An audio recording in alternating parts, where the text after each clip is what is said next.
what to write about. Trying to figure out what it's all about. Existentialist. Am I worth anything or just a scout? I don't know. That was great sounds of Watts with Outside on WNHH LP 103.5 FM, New Haven. Myself, Preston, with my partner in crime, Long Island raised, Elm City made, EZ BlueZ is in the building. EZ BlueZ, you are better with introductions more than me. Who do we have with us today on the show? You know, I'm a big fan of education. Education is a very big part of my life. But I also want to really talk about the things we are not taught, the things we should be taught. You know, the financial intelligence to move forward, to figure out how to take that money and make it grow for itself, how to truly invest so you're getting what is called generational wealth. That is one of the most important things that we can do. And for somebody to take the time to run a program to help educate and help truly grow his community, for that and that alone, we should be giving a standing ovation. Again, we're driving, so please keep your hands at 10 and 2 and don't give a standing ovation. Please. Maybe just tap the brake pedal 3 times. But mentally, we can put our hands together for the fantastic, the incredible, and just a downright nice human being. Ron Coleman Jr. is here. Welcome, bienvenue. Thank you, guys. Thank you. Pleasure to be here. Absolutely, it's a pleasure to have you too, man. Heard a lot of great things about you. Heard a lot of entrepreneur things about you from the good people at Known in New Haven, and you've been breaking barriers, man. You've been breaking barriers, especially at a young age. And EZ, can you agree with this?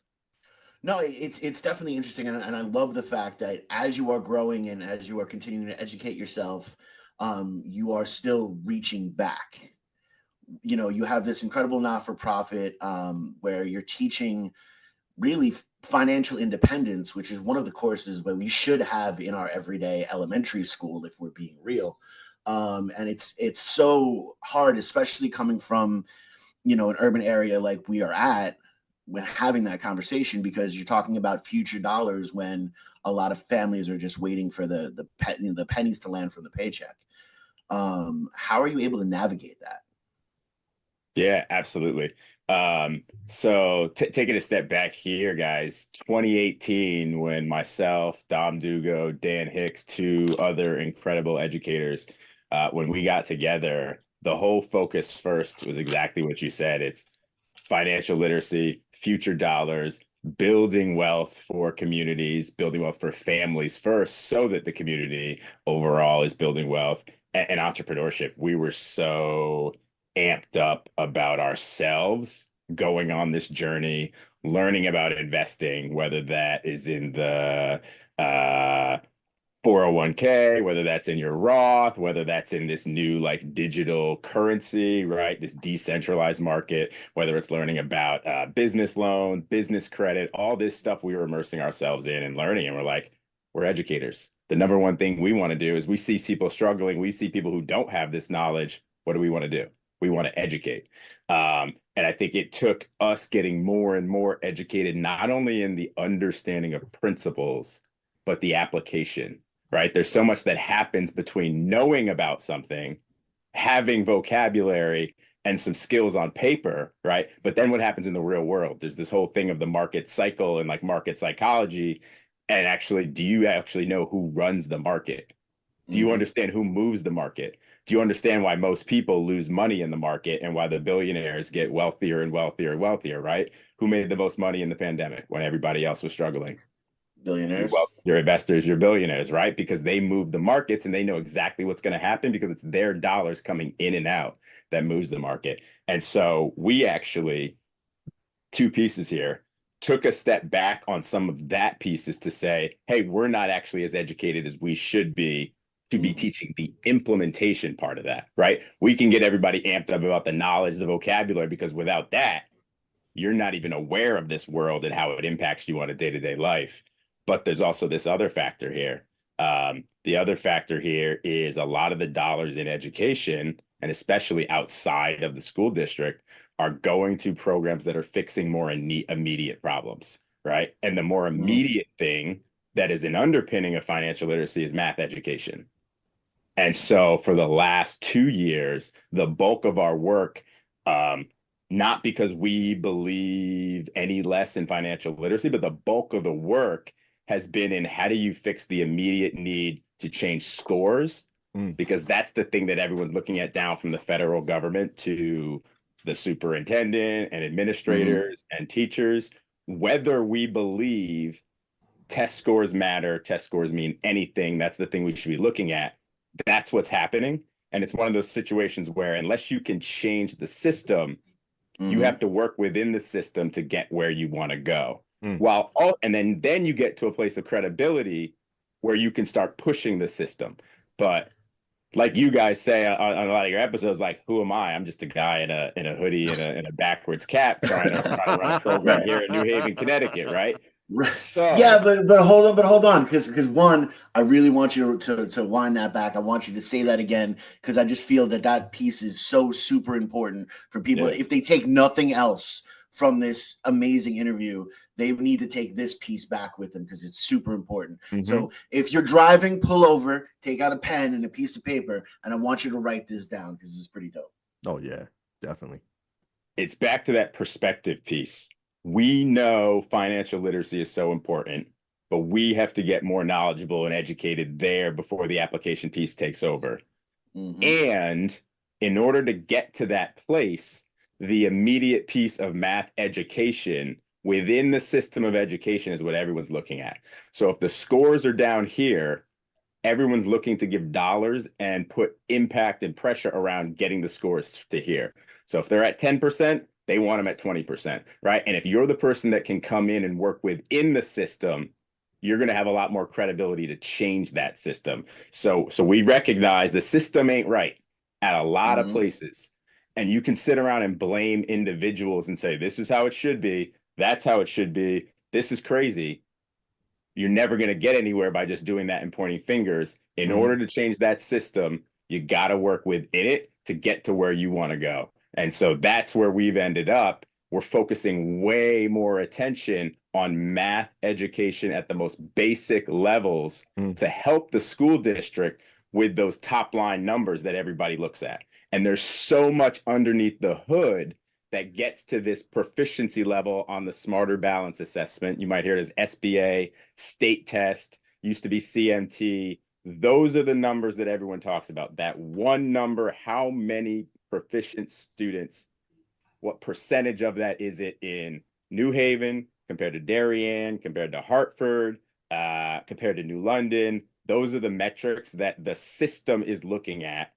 And so we have to do our part to support the city of New Haven, to support the amazing educators that are working tirelessly, right?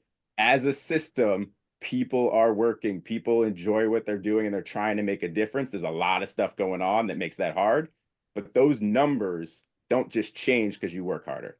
Those numbers don't change just because you have a new curriculum. It really does, like we've said from the beginning, takes a village at all levels to people to get involved, because kids are not in school for that long.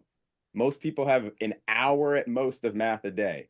And to go from here to there in 1 year doesn't happen unless there's a lot going on outside of that 1 hour. So we all got to do our part, even if it's just there's a lot of ways to get involved, right? But like that piece is even just being aware of what you're saying about the school system and about education, because you never know who's listening, and we need kids and we need everyone to respect that profession, especially if we're trying to hold people accountable to something that they have very little say of what's going on in a kid's life. No,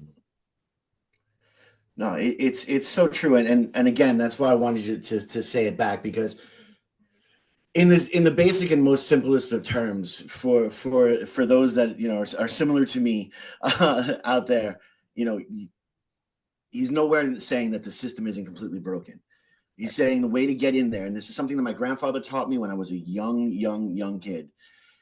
You get into a job, you learn their way of doing it, you become good at their way of doing it, then you have earned the credentials to give your opinion on what that next thing is. You have to learn the system, and also to keep it as hip hop as possible, rocking my Shaolin hoodie up in here. Don't hate the player, hate the game. Nowhere are we saying that the system is not massively broken. And yes, there's that whole argument.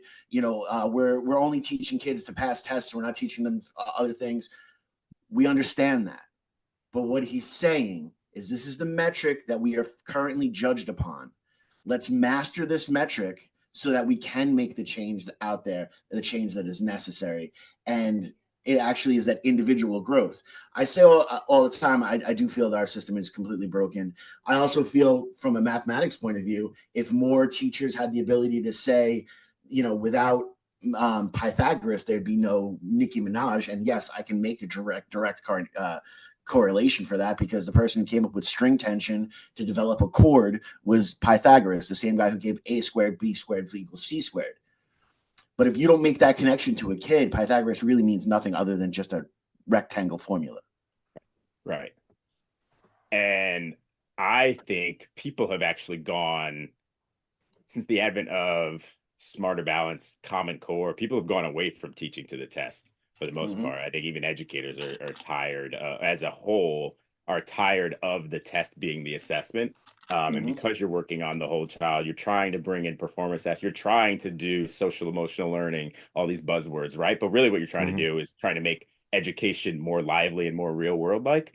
The test isn't real world like. So it's this like, it in itself is not the thing, but there is a correlation. It does show you what someone can do in terms of basic skills. Like the test is not, it is not calculus, right? Right. And so what we're putting together is like, are students in every district take, and even in every classroom, they're not putting the same amount of effort into it. So if the thing that you're looking at to measure is more based on engagement and like wanting to win, basically, I take a sports metaphor, then like it's not really an assessment of learning. It's assessment of, at this point, care and like and engagement at that level. So yeah, I mean, that in itself makes it not a valid. If you look at any PhD program and all the steps and things that they have to put into place to compare A versus B, like there's so many variables here that just get thrown in that number is not telling you what you think it is. Right.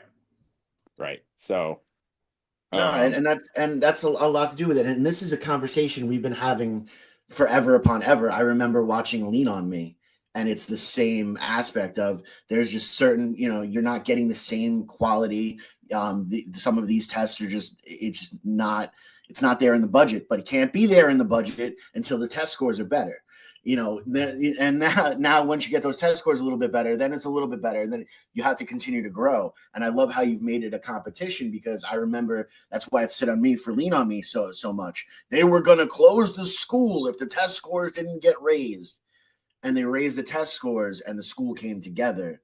So if we could treat that kind of like that friendly competition of, so-and-so gets yada, yada, not in the money's aspect of it, but I don't know, like they get an extra pizza day. Like let's give them some pizza, or kids love pizza.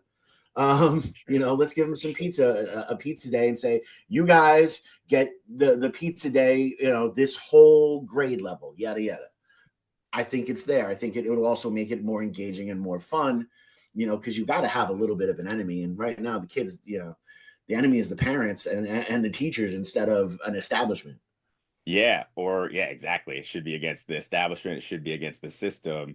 And when I personally work with young people, I was just at a school the other day working with fifth graders, filling in for a supervisor. And anytime I get to do that, it's like the best time of my week for sure. Like I loved being a classroom teacher. I loved running the math counts program. I loved working for other summer programs. I loved running our summer entrepreneurship program. And you tell the kids, it's like, we're not doing math because this is math time.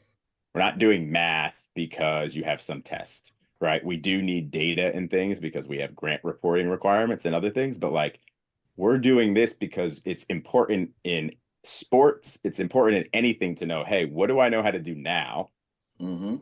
Where should I go based on substandard, or where do I want to go personally? Right. And the only way to do that is to track it. Whatever you track you can measure, and whatever you can measure can grow. And if we Right. don't track or measure anything, how do you know that you actually grew, right? It's like I use Steph Curry as an example. I use Kobe Bryant as an example. And I try and pull in as much of the world class, top of the line individuals. And a lot of it comes from athletes and business. I was an athlete, played soccer all the way through college, still hoop, all that. And I think that relates to a lot of kids. And when you have people working with kids that's not the same thing that motivates them, sometimes there's a disconnect in motivating kids to do simple things like a pretest, right? It's like you got to show more energy than them, and you got to make them think it's not math in a way, like that they're it has to be challenging though. Absolutely. Absolutely. I'm looking from the outside in because like you're an educator, Easy's a parent. I'm just a regular good citizen. Well, so I'm just like here's the thing for that piece. Yeah. So no offense. This isn't me saying it at you. This is me saying it I get it. People I understand. from the outside that might judge a school system or judge the people that are trying to do God's work. Right. And who are overworked and underpaid is like, you wasn't with us shooting in the gym. So to come in and say, you guys are doing it wrong or yada, yada, yada is like, whoa, you're not here every day. Like I challenge anybody that is hating on educators and teachers, go do their job for a day. Yeah. Right? It's hard. Let alone a week or a month. Right. Go do their job and then come home and say, oh yeah. Okay. This is tough. This is a lot more than I thought. Right. It's dedication. It is not just lesson planning and thinking everybody's in front of you, listening to everything you're saying. Absolutely. Like that is not the case. And so I like going back to that, I just say it's a really engaging and connecting with kids is where the community has to go. I say it takes a village. Like every time we're seeing people, are you asking them only about their sports or are you asking about their academics and their sports and their arts, right? A lot of kids are not into sports either. And I'm learning that more and more, right? As someone who is so sports centric. But it's really like, this is across the board. There are skills you have to develop, soft skills. And I relate all that down to just being a good person and finding peace, right? Are you kind? Are you caring? Are you compassionate? Right? Do you not judge others more than you judge yourself? Like a lot of other things. And then there are the skills for whatever you want to do. And so if you're a basketball player, you got to have your basketball skills first. Like, do you even know all the skills that go into playing basketball? Right. Could you put them all down on a piece of paper in a flow chart? Because I did that the other day to work with some coaches to do that. There's a lot. Right? There's a lot in the game, and there's things you might be missing as a basketball player because you are so focused on just going out there and having fun that you're forgetting there's 3 different types of dribble maneuvers: forward, sideways, and escape with your left hand. Then multiply that to your right hand, right? And it's all these things that you should be working on behind closed doors to get better and elevate. And that's why some of your peers are passing you. Right. Same thing in the classroom. You just show, like, some people just think, I'm going to show up to school. I got my 45-minute math class, and it's my teacher's job to get me better. It works both ways. It's teaching and learning. Right? And so that could be for families too. Why is my kid not growing in this area? Well, I'm working on these 3 things in the classroom, but we only have 60 minutes here and 30 minutes for enrichment. What's happening outside? True. Right. Because everyone grows at different rates. And so if I'm struggling in an area and there's only so much support at school, given the restrictions of time, what am I doing at home to get better? Because my classmate is going home and doing 2 hours of work. So if I ever want to compete with that person for a job that involves math, what do I got to do? Right? It's not on my teacher. It's not on my parents. That's on me. Right. And I know as younger students, they don't have that awareness, right? Below 6th grade, you don't necessarily have that awareness. But when you're in 7th and 8th grade, like, these kids have their phones on them all the time. The number of YouTube influencers and people that are talking a lot of this to them, some of them in great ways, some of them just to get them to buy their course, right? They're getting a lot of this. If we're not talking this type of sense to them as well, who are they listening to? right? Yeah. So true. Because some of these YouTube influencers, some of these network marketing folks, they sound polished. And if you're a young person, you're like, I want to be like them. Exactly. And I also want to be like the used car that they are running all their videos driving around. And that Airbnb that they rented out that they're saying is their home. Like this person looks way better on as On the a screen, as a whole composite Mhm. person, their lifestyle, everything, than who's in front of me in my classroom. Right. Who cares way more about me, or maybe even than my parent, right? So who are they going to listen to? Kids are always trying to figure out subconsciously or consciously, who do I listen to? Right.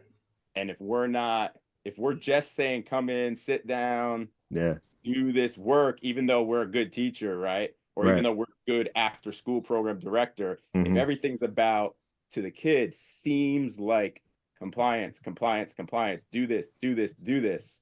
And we're not asking these bigger picture things, or we're not teaching them what's going on their phones and why they see this here, lavish lifestyle, why they don't see this here, right?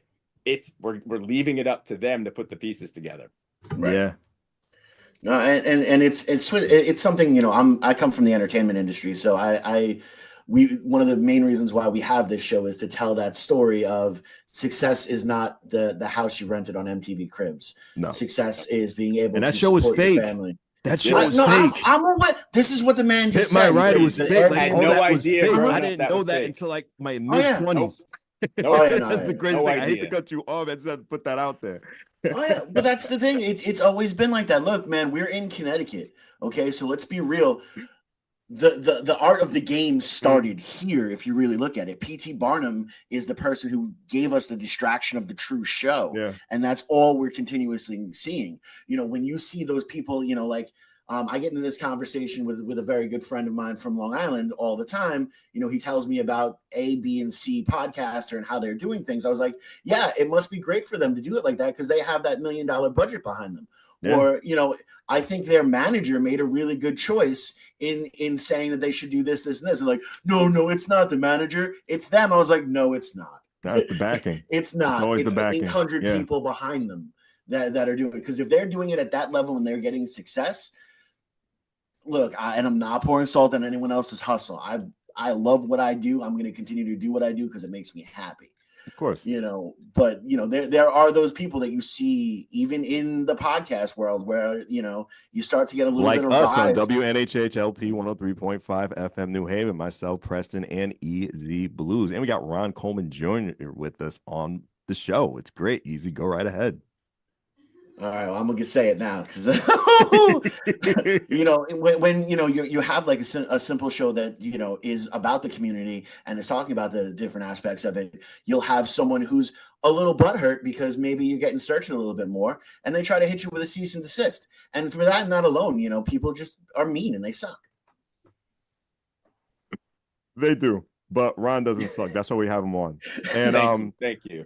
Definitely. And I'm very happy that we're having this conversation. You really opened me up. And it's really just challenging just being an educator because, like, just from my outside assumption, I really feel that teachers, educators, people who go outside for the future should be treated and paid like doctors and like lawyers. That's how I feel just personally, because the work never stops. I mean, they keep on saying like you guys have summer vacation, the holidays, and like all this treatment, but like it's an ongoing thing. I think you guys are like athletes. You want to be better than you were last year. If you're really dedicated to your profession, do you agree with this?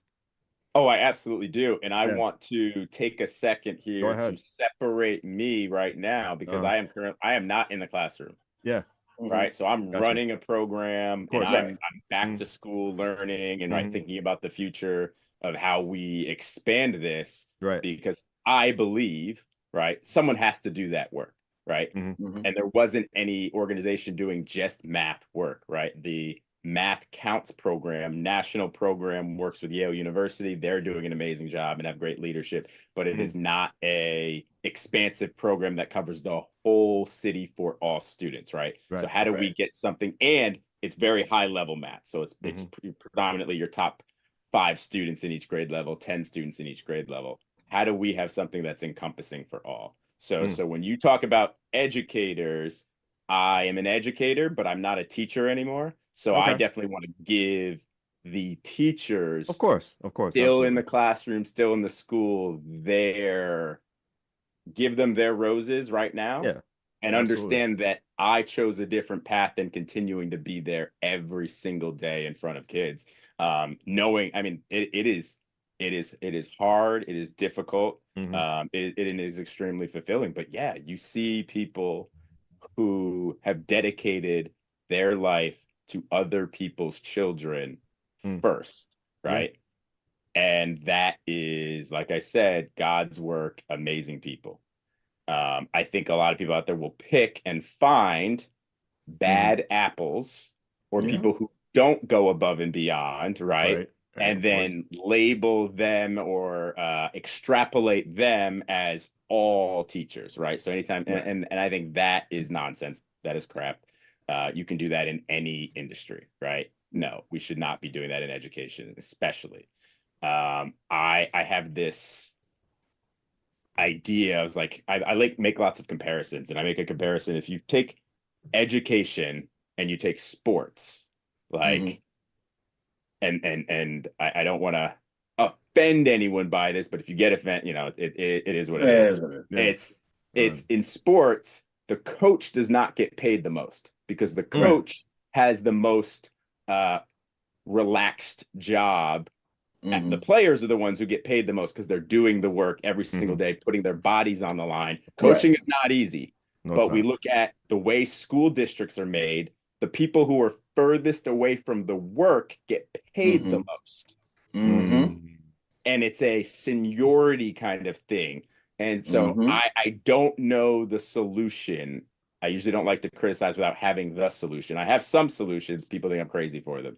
But would it look like? What would it look like if instead of for the last 30 years we've been saying, you know, praising teachers, thanking them so much, but things go the same thing. Like they're getting the same small pay increases. It's the same steps. It's the same. There's really, other than intrinsic, there's no real financial compensation for you going above and beyond, or your kids making 20% more growth than other people's, right? Right. What would it look like if teachers got paid more than administrators and who also got paid more than the folks outside? Everyone would want to stay in the classroom. Yeah. Right now, Yeah. you have this situation where a lot of folks, like the impetus, and I'm one of them, right? Is there's less. I don't have to. There's less stress outside of the classroom to a degree. To a Okay. degree. Fair. I have friends, family members, friends of family members who are administrators. I know they go through a lot as well. Right. But does a lot of this have to do with teachers just being overworked and underpaid? Is that the start of it? Like it's the chicken and the egg thing. What happened first? Right. And so our administrators stressed because teachers are stressed. If we take this, and our teachers stressed because kids are stressed. So it's like this bottom up thing. How do you eliminate a lot of the things that are stressful in families' lives? Well, over at Concorp, Concat, I know Eric Clemens talks about this a lot. How do we build community wealth to eradicate poverty? Classrooms are going to look a lot different if we eradicate poverty and build community wealth, right? And that was our whole thing for financial literacy, right? Right. But how do you get there? Like I said, again, you got to work within the system and make progress to then skip to that level. Right. Because so much focus is on the academic piece. And I mean, right now we are so crippled as a country, where we have this system that is completely dead. Where, you know, I can give you a bunch of really super easy answers on how to get a kid more motivated. Oh, it's to make sure that, you know, a parent, you know, at least one, if not two of the parents can be home for the majority of the time. So there is that homework time. So there is that extra special family time that is so super important. But that can't happen unless a livable wage gets paid. And unless a livable wage gets, but we can't afford a livable wage because yada, yada, yada. Not just teachers wise, but literally the people the furthest away, the coaches are making the most amount of money, and the players are being run to death. And that's in every aspect of life. Right. So but how do we do this is we have to get in there. We have to take those couple of seconds that we have, that downtime, instead of binging yourself on Netflix because you had a bad day that day. Take a couple extra time, take a look at what the market says, see where things are going to grow. Or if you are so far where you can't do that without somebody working with you, take the time. You have a kid, go over their math problems with them. Go, what I used to do with the boys, one of the reasons why they were able, because I am someone who believes there's only two universal languages in this entire world, and that's music and math. And because in any country, if you take one stick and another stick, you have two sticks. Math is a universal language. So we should all be massively fluent in that universal language, and you should have it in application. When I used to take the boys walking through the city, I would say, okay, we're 10 blocks away from where we need to be. We've just passed 3 blocks. How many blocks left do we have till we get to where we're supposed to be? And this just became practical mathematics the whole time. It's difficult to do because I don't want to be talking to 4-year-olds about mathematics and subtracting, but it's important because now I've got high honor roll students that are knocking out of the park in high school. And it's because we've had these conversations and because we've continued to push those type of boundaries. Because again, I'm one of those fall through the cracks kids. I'm a fall through the cracks kid because, as my mom used to say, I'm too smart for my own darn good, and school bored the heck out of me. I was the kid that messed up all your curves, didn't do any of your homework, because I would take the book home and read it, and I just go about my day. So I'm always the one that can argue on the other side of, well, that test isn't whatever, because you can give me that test right now, and I'll get 95. I'll get a 95 on it. I haven't been in school in 30 years. Yeah, there's so much we learn outside of the classroom. Exactly. Developing those skills in the classroom is super important. And I truly believe that as a system, if I can hypothesize for all of educators, Go right ahead. if educators knew that kids would not take a mile if you give an inch, right? Mm-hmm. They would plan more fun activities that require not being at the center of the classroom, seeing everything that's going on. But because something happens in a classroom to someone's child, it's now the teacher's fault, even though they were 20 feet away and it was between a kid and a kid. How is that their fault? Right? A lot of people are so on edge about order because there's a lot of things that are not in their control that they are responsible for. Yep. So that, as part of the system, that's a huge thing about the system being broken, right? Right. And so I truly do believe that school would be more fun for everyone if that was not in place. And I don't know what the solution is, but people are just fearful of the bad things that can happen or what can go wrong outside of their control when classroom time looks different.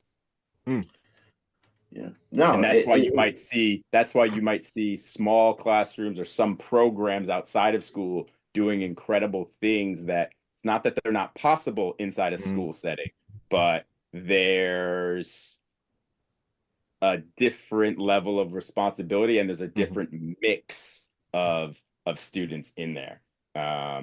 And so, I mean, I just go back to a lot about what you were saying is it's not the aspect, it's the aspect of school that's kind of turning off sometimes, but you love learning. You love learning. And I think that happens to a lot of kids. They do want to learn. Sometimes they don't know what they want to learn yet. It's true. And school, from the system, top down, from the federal government to the state, every kid has to take a math, a science, history, and like these courses have certain things that need to be taught. And you look at it and you're like, none of that. You look back, it's like I learned more by reading these 2 business books and these 2 fantasy stories and these community leadership programs, and just like being on podcasts with great gentlemen like yourself. Like I the universal language, I love that. But like you learn things every day by meeting good people.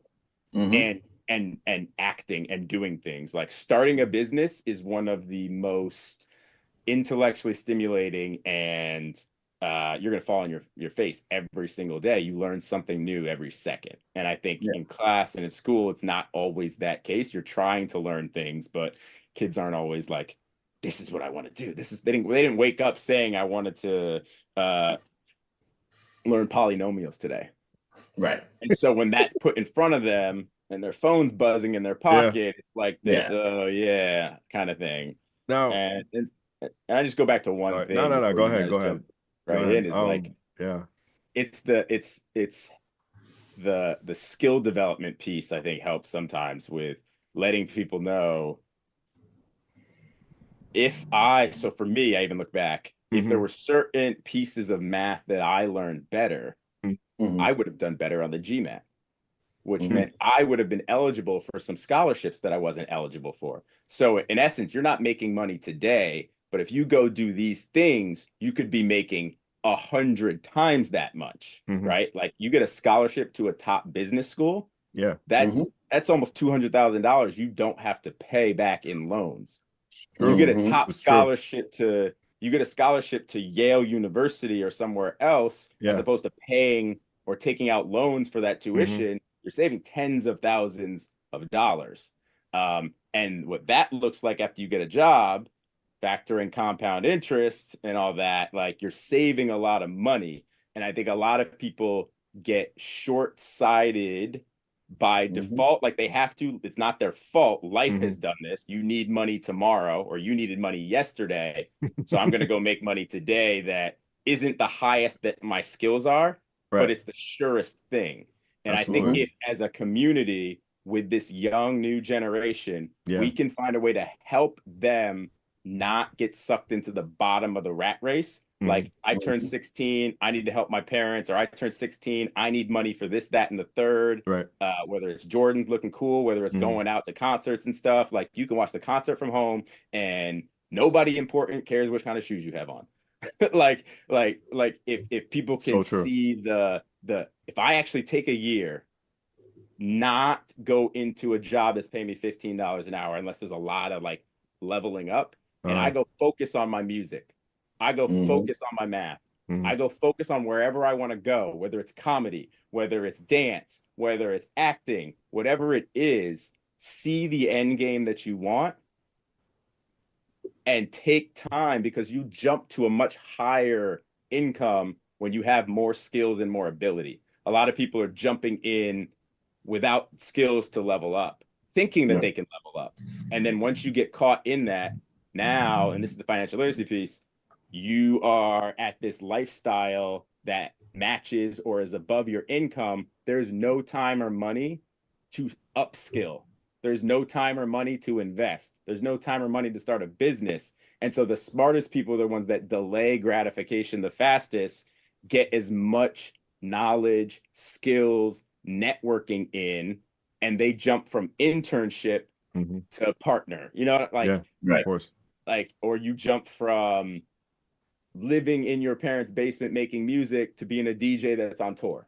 Right. And it's those examples we should be, as a education system and community, pointing to people and supporting them in that process, or supporting their families, so that everyone's not just out trying to labor this, labor that, labor this, just to make ends meet. And that is a systemic thing. If we can change that, we're gonna change community. I love how you broke down financial literacy. That was awesome. That was awesome. Not too many people break it down to a T like that. You broke down just a way of thinking. Like a lot of people can give you like a robotic routine of how to manage your money and don't buy fast foods, cooking, like all that. You broke down a way of thinking. Once you break down that mental mentality, the rest will just be cake. But easy, go right ahead, brother. I do. I was literally about to say the same thing. That explanation was spot on, and so what's needed, because again, coming from the entertainment field, the entertainment aspect of it, musicians are one of the ones that are exploited the most, and I will say that what I say, because we don't have a strong union. We just witnessed the actors and the writers go on strike, and be able to deal with how, they're getting paid off of streaming. Music right now is only streaming. No one really buys the physical copies of anything. And if you do, please do it more and more and more. And I wish you would. But we're not really in a physical copy world because you have your phone on you. So you have to figure out a way to do that. And that system is so broken. You're talking about, there are people who've got over 1 million streams that barely broke $10,000. Like, and now that's, again, not, let's break down the math. That's like 0.00657 cents per stream. You don't even make a penny. But those people at the top of said streaming service that I won't say on air because I don't want a lawsuit, they make a lot of money. Oh, man. So we can stay on air on WNHHLP 103.5 FM New Haven. Myself, Preston, and my partner in crime from the straight streets of Southland, Mr. EZ BlueZ is in the building. Ron, we were talking about a little bit about broken systems. I know you're dealing with children now, talking about the future, routines and stuff like that. But let's take the DeLorean into 20 years into the future. We've been told, I believe you're a millennial just like me. I got that good sense. But we've been told you got to go to college, get that good degree, and, the typical routine stuff. But now we're seeing a lot of people, even young in age as heck, 10, 11, starting their own business, making stuff work out for them. How do you feel just the talk about your dreams is going to change within the next 20 years? Is college going to be as popular as it is now in 20 years, with people just going their own paths directly and more fast when it comes to starting their own business, but believing in their own brands? And give or take it, college is expensive. You're going to save a lot of money investing in yourself and believing in yourself, and you're seeing all these success stories happen. They know it's not overnight. They know what, based on the consistency, but how do you feel about that just based on your point of view? Yeah, I think we have to look at two things. Yeah. One is people and the wide spectrum of abilities, maturity, and financial situations of students coming out of high school. That's one side. The other side is businesses. Yeah. And in more particular, employers. And so if we see that more employers are starting to take away some of the requirements for a college education, you're automatic, and especially if you see more in the tech industry, and pharma and things like that, and sales coming away, those that have higher entry level and higher levels of maximum income. If you see them taking away those requirements, you're naturally going to see folks go into skip college. That is a 4-year investment of time, energy, and for a lot of folks, money.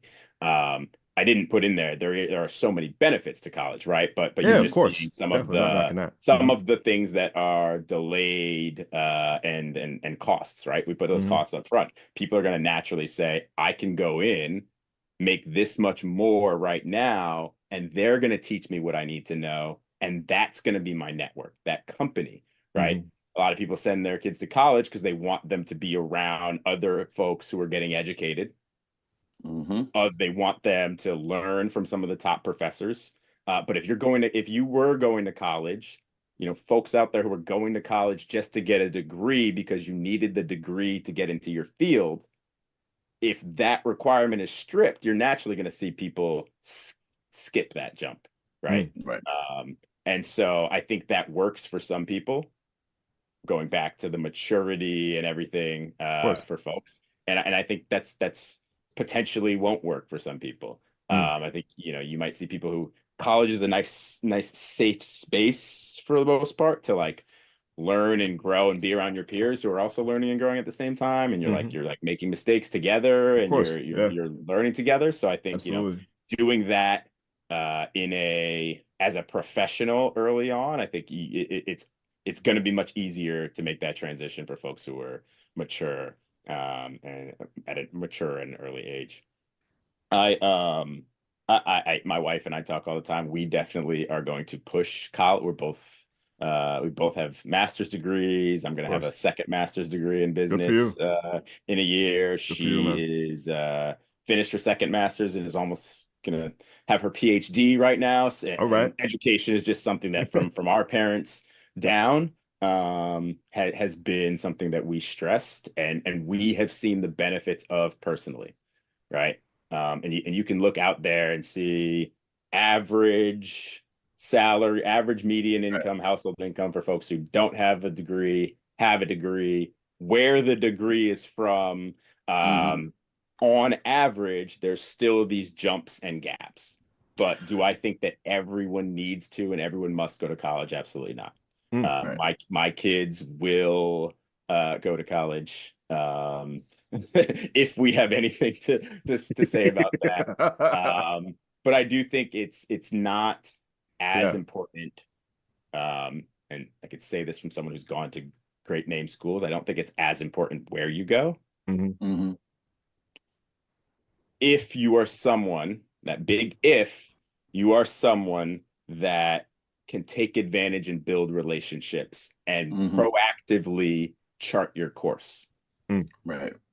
If you, though, get into, and it's not always Ivies, it's just in each field, there are top institutions. Right. And those top institutions have connections to top employers. And so if you can chart those out and take advantage of that system, it is easier, from my belief and from my circle, to do that than to be out on your own kind of doing that where the relationships don't already exist. Right. But, you know, public versus private is not as much of a sure thing anymore, that if you go private, you're definitely going to do better than you in public. That's not a thing. But yeah. Everybody's different. Absolutely. Everybody's different in their own way. I do agree. Easy. I saw the light bulb above your head, man. Go ahead, brother. No, millions of them. We're in this lovely time. Of course, I'm gonna speak with my mind. Definitely. But see, I don't even necessarily look at it as just colleges. I also look at any type of trade school. If you continue your education, if you can find a way to put in your 10,000 hours, 10,000 hours, you become a master at something. Just be a master at something. That's one of the keys of happiness, period. I'm a big fan of Mirumoto Musashi, and someone that I love and respect, and his teachings have not only inspired great philosophers, but have inspired incredible business people. And it's so interesting because you come directly from the sports aspect, and a lot of your metaphors run into the sports thing. But I can take that same philosophy and just put it into the music aspect, and it's the same thing. Yeah, the reason why the music industry was so many people were able to break in so hard so fast was because people had money. You might not have heard the best musician in the entire world. You just heard the musician that someone was willing to invest money in. Now with the internet, it's a lot easier to put your music out there for everybody. But again, you've got to be willing to spend money on the marketing to make sure people are going to listen to it. And I love you guys talked about, 20 years down the road, those success stories with the entrepreneurs and stuff like that. Let's be real. We talked about it at the beginning of the show. We've already mentioned P.T. Barnum. How many of those success stories are actual success stories, and how many of them are just marketed correctly?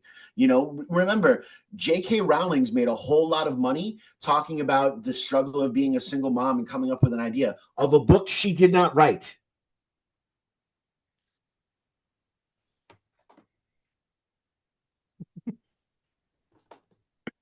It's not ideas, it's execution. There you go. That comes to the marketing piece. Agreed. Some of the best ideas are in the graveyard. We never heard of them, right? As a nation, as a globe, some of them are there, right? Yeah. Or they're out there. It's just the wrong person's name is on it. That wasn't their idea. That was their execution. Hey. I cannot disagree. I cannot disagree one moment. I can't.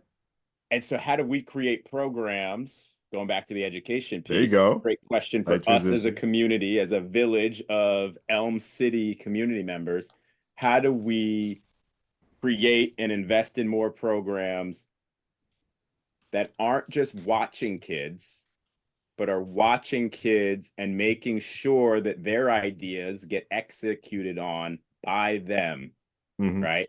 So that is the thing. If everyone who's working with kids and everyone who knows kids, right, and everyone who is supporting programs working with kids, how do we all, even though we're tired, even though life is there, and even though a lot of people in these programs are working part-time, right? How do we all just focus on moving forward a little bit better every day, not striving for perfection? Mhm. We're gonna kill ourselves trying to get to perfection right away, right? It's how do you say we're here at a level 1, how do we take it to a level 2? Mm. And Right. then after we're comfortable at level 2, how do we go to level 3? And then what does that look like?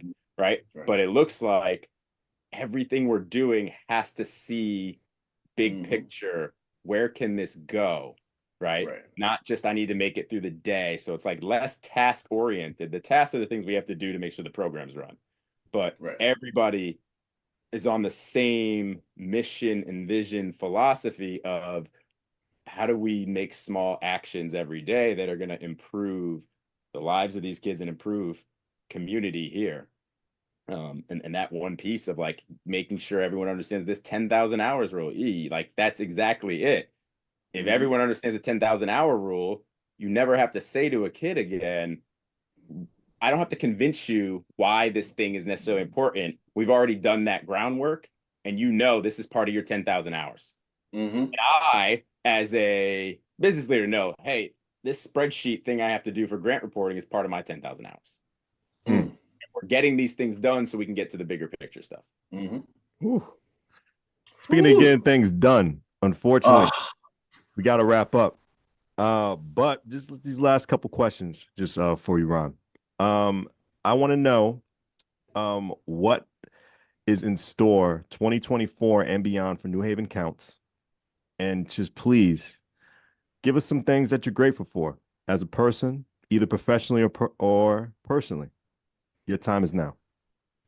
Yeah. Thank you, Absolutely. Preston. Thank you, E. New Haven Counts right now is working in partnership with 15 other organizations as part of the New Haven Tutoring Initiative. This is city sponsored. This is high dosage tutoring and mentoring, 1-to-1, 1-to-2, small group up to 1-to-4. We have a lot of folks in the community getting involved in this, helping out, helping educate, helping form bonds and mentor children that they did not know before. And this is becoming a movement. We need everyone to know about it. We need people to get involved. We need people to sign their kids up. There are lots of kids that are signed up, right? Lots of programs running. But the 2024 is just building the movement behind this initiative so that everyone cares about math and literacy and knows why we care about math and literacy. It's not because of the test scores that you see once a year that are reported out. It's because there's so many skills, soft and hard skills, that we need to develop just to become better critical thinkers and then to go off and do amazing things in the world. And we know what happens when people are illiterate, and we know what happens when people don't understand numbers. They get tuned off to education as a whole, and that piece. So that is what we're up against: building a movement, building empowerment behind literacy and numeracy, and doing it to support the school district. That's the key piece: to support educators, to support the superintendent and her mission, and to support the mayor. Second piece there, gratitude. I'm just grateful right now, obviously just being above ground every single day, but the perspective that my family has given me, and that includes my wife, that's my mother, my father, my grandfather, and even my brother and his wife, who have 2 kids, and my wife and I don't have children yet. Just the perspective that everyone has given me and the background that I've had to be able to see what it's like as a student, as a teacher, as a coach, as a nonprofit leader, working State Department of Education in Texas for 2 years, the second largest school district in the country. The perspective at all those levels has just given me such an understanding of what everyone is going through at different levels. And so if somebody says something that seems negative about someone at one of those levels, I'm always thinking, yeah, but what don't you know? Mm-hmm. What was your limited perspective to be focusing in on this one piece of negative information? Why are you, where's the lack of empathy or understanding coming from? Right. And I think that's it. When we don't understand everything someone else is going through, we want to think about what it is that they're doing that's impacting us negatively and not thinking more holistic. So I very rarely have moments where I'm stressed or tense, because all this is going on at once. And when you zoom out to space, do this exercise, everything's insignificant, right? Everything is super important, right? We're talking about kids' lives, we're talking about health, we're talking about wealth, we're talking about knowledge and wisdom, right? It's super important, but zoom out for a second and then zoom back in and focus on the things that matter.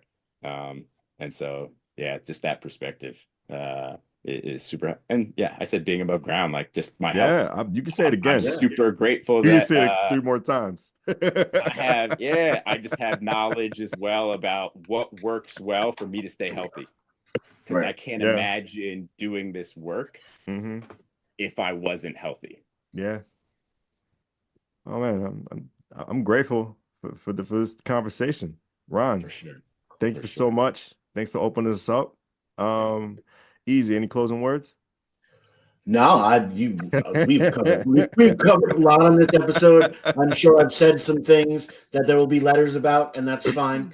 But it works. This has been a great conversation. I look forward. Yeah. We should have you on again. Some free game.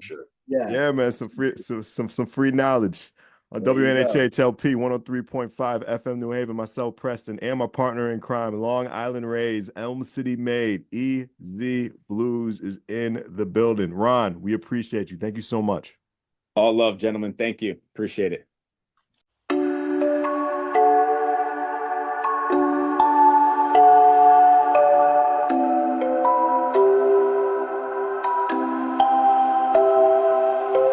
Wondering what to write about, trying to figure out what it's all about. Existentialist, am I worth anything or just discount? I don't know.